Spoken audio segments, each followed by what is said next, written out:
With the new school year approaching and the Delta variant surging, New York City is pulling out all the stops to get students vaccinated, including bringing in superheroes to help. CBS 2's Jenna DeAngelis has a story. Lighting up a Times Square billboard is a new Marvel comic unveiled Wednesday, Avengers, We Are Resilient. Surrounded by superheroes from Spider-Man to Captain America, who are actually real-life heroes, are healthcare workers. These doctors, nurses, and personnel were right there fighting this battle from the beginning. This campaign with Marvel Entertainment and Somos Community Care targets teens 12 and up, especially in communities of color, encouraging them to get a COVID-19 vaccine for Vax to School. Science, not science fiction, science dictates that the only way for people to remain safe is to get vaccinated. Starting this week, kids can get a copy of the limited edition issue of The Avengers with the vaccine, like this teen. Now that I got the shot, I feel more safe and secure. The vaccine pop-ups are in Times Square, Maria Hernandez Park in Brooklyn, and on 149th Street in the Bronx. You too can become a superhero if you get vaccinated. Well, let's talk a little bit about something that is going on in Eatonville, Washington. This high school there in Eatonville, they've got this program.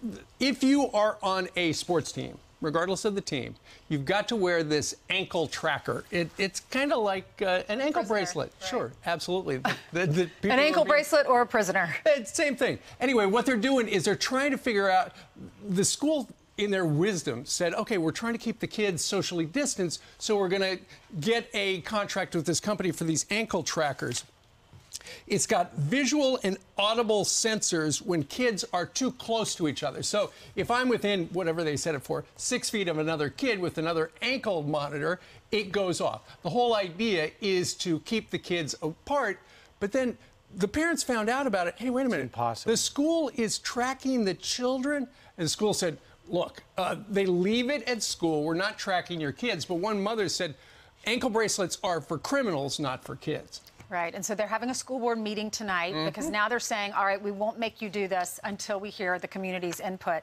This is from the school's superintendent, Gary Neal. He says, we received grant funding that specifically included provisions to support higher-risk athletic programs, and we used some of those funds to pay for athletic proximity monitors. We are using these monitors for high-contact and moderate indoor contact sports.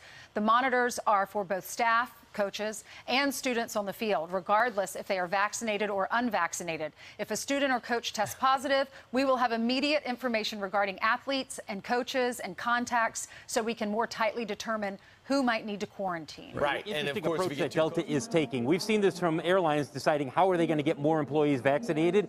United said you've got to be vaccinated by a certain date, otherwise you lose your job. Now Delta is saying if you're not vaccinated by November 1st, it will cost you. So here is the mandate, if you will, from Delta. November 1st is the deadline.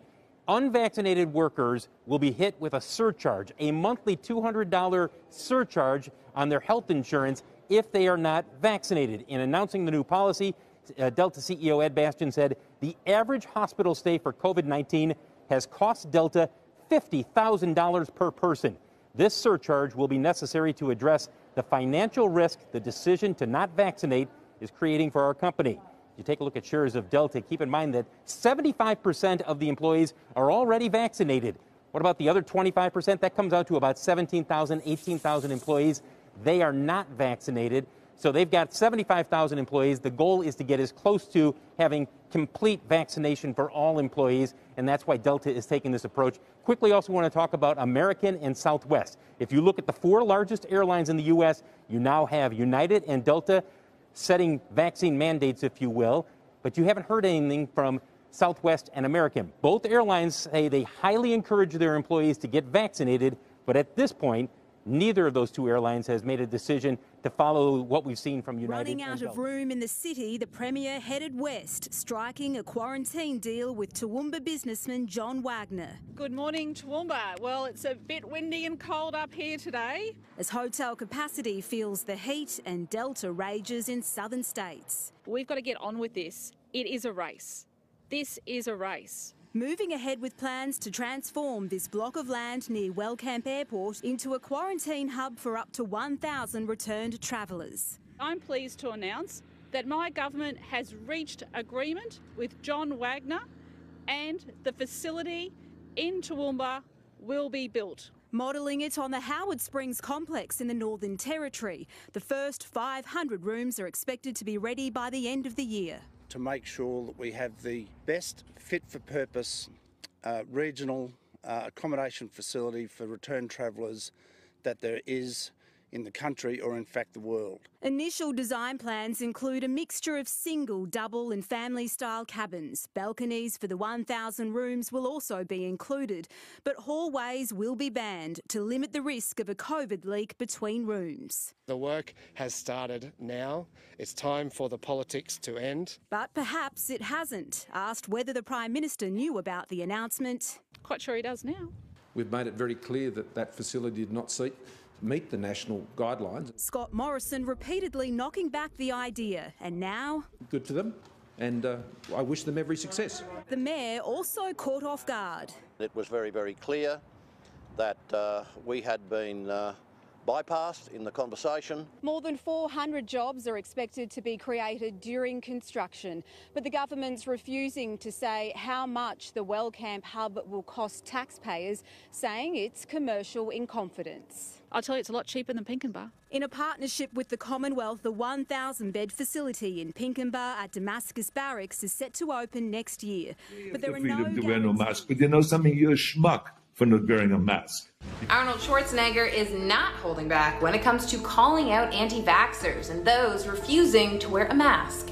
The former California governor spoke with former National Security Council staffer Alexander Vindman and CNN's Bianna Golodryga, admitting he's disgusted with the vaccine disinformation being spread on the internet and those gullible enough to believe it. A year and a half later, we are still in a mess. And, there's still people that live in denials. There's still people that don't believe in masks. There's still people out there that say, well, we don't have to do social distancing and all this kind of stuff. And I just think that people ought to be reminded over and over that the experts are saying that we have to wear masks, especially when you go indoor. The experts are saying we still should wash our hands regularly. We should still do social distancing, especially now with this the comeback of the virus, which is the fourth round now. That we have to really go and work together on that. And there is misinformation out there. And people should know there is a virus here.